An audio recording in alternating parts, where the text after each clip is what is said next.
साथियों नमस्कार। आप उत्तर प्रदेश में मौजूद क्षेत्रीय विषमता से परिचित होंगे। उत्तर प्रदेश का कुछ विशेष क्षेत्र अधिक समृद्ध है तो कुछ क्षेत्र गरीबी की समस्या से जूझ रहा है।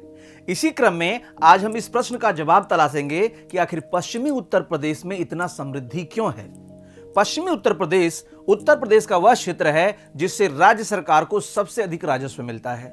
पश्चिमी उत्तर प्रदेश की ज्योग्राफी की बात करें तो उसमें गौतम बुद्ध नगर, गाजियाबाद, मेरठ, शामली, मुजफ्फरनगर, सहारनपुर, आगरा, बुलंदशहर, इटावा, मथुरा आदि जैसे जिले आते हैं। अपने विशेष भौगोलिक स्थिति के कारण यह क्षेत्र उत्तर प्रदेश में सबसे अधिक अमीर माना जाता है। जैसा कि हम सभी जानते हैं कि उत्तर प्रदेश एक कृषि आधारित अर्थव्यवस्था वाला राज्य है, इसलिए हम कह सकते हैं कि उत्तर प्रदेश की समृद्धि में कृषि का बहुत बड़ा योगदान है। यूपी के जिस क्षेत्र में खेती बेहतर होगी वह क्षेत्र ऑटोमेटिकली समृद्ध होगा। अब आइए समझते हैं कि पश्चिमी उत्तर प्रदेश में खेती इतनी बेहतर कैसे होती है। दरअसल पश्चिमी उत्तर प्रदेश ब्रिटिश काल में अस्थायी बंदोबस्त का भाग नहीं था, जिससे यहां के किसानों के जोतों के आकार बड़े हैं।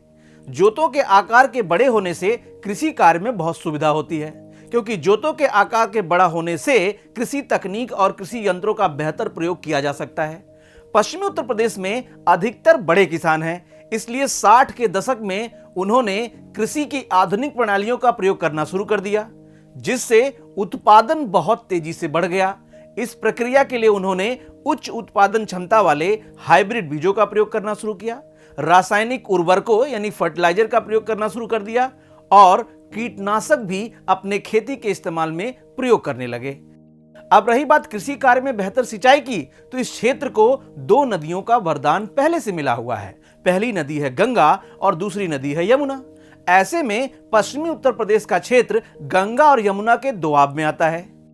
जो भी मैदानी भाग नदियों के दोआब में आते हैं वो बहुत उपजाऊ होते हैं, क्योंकि नदियां हर वर्ष बारिश के मौसम में अपने साथ उपजाऊ जलोढ़ मृदा बहाकर लाती हैं। इस प्रकार हरित क्रांति का लाभ पश्चिमी उत्तर प्रदेश को मिला।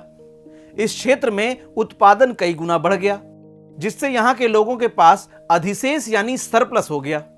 इस अधिशेष को बेचने के लिए इस क्षेत्र के सबसे करीब यानी दिल्ली एनसीआर में बेहतर बाजार भी मिलने लगे।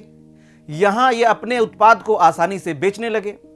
दिल्ली एनसीआर क्षेत्र के विकास से यहां औद्योगिक वातावरण उत्पन्न हुआ, जिससे पूरे देश के ढेर सारी कंपनियां इस क्षेत्र में लगने लगी। इस क्षेत्र में कंपनियों के अधिक लगने से पूरे देश से लोग आकर रहने लगे, इसलिए उनके रहने से विभिन्न प्रकार के खाद्य सामग्रियों की मांग भी उत्पन्न होने लगी, जिसे पूरा करने के लिए पश्चिमी उत्तर प्रदेश लग गया। ऐसे में सब्जियों का उत्पादन, खाद्यान्नों का उत्पादन और नकदी फसलों का उत्पादन भी होने लगा। दिल्ली एनसीआर में अधिक से अधिक कंपनियां लगने से यहां जमीन की कीमत बहुत अधिक बढ़ गई, जिससे यहां के लोगों को अधिक से अधिक मुआवजा मिलने लगा। यह भी इनके समृद्ध होने का कारण बना।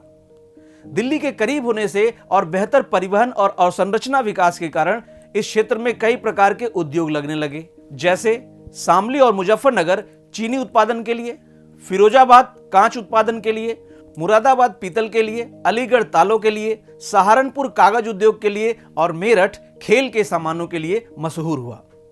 आज भी उत्तर प्रदेश में होने वाला सबसे अधिक निवेश पश्चिमी उत्तर प्रदेश में ही होता है। सैमसंग जैसी मोबाइल कंपनियां दुनिया की सबसे बड़ी mobile manufacturing company greater Noida में लगाई है।